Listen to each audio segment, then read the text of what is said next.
Ja kuita munaku ekikumi zokka nga tukuta obuyinza ekisooka ngenda kujja Uganda mu East African Community. That is number one. Kenya, Tanzania batunyunyuta bunyunyusi. Mwalebe Tanzania ngegobye n'abakozi baffe. Omukago tugwagala na Congo na South Sudan.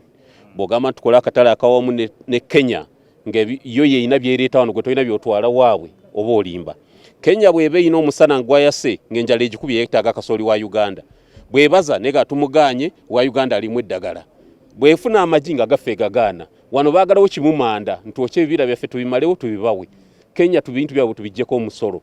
Mulimu mumu abayivu abagambwe ino omwalo gwe Mombasa bwegugala naffe tugale Maraba ne border weyise byamaguzi bya Uganda Congo nawa. So Maraba ne Busia tugenda kujja Uganda mu East African Community. Tugenda gobo olulimi oluswahili wano. Twagala Lufaransa.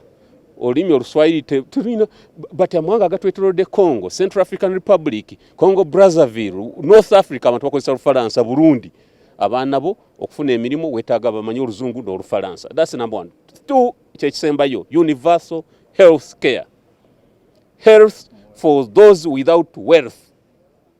Nti obulamu eri abo abatalina bugagga. Tulina kye tuyita the Maputo Convention. Convention yeyo ndagaano. Conventions ndagaano za nsi yonna na za nsi za njawulo. Uganda is a signatory to that convention. Maputo Convention egambe certain percentage of our national budget etekebwe mu byobulamu and that is 13%.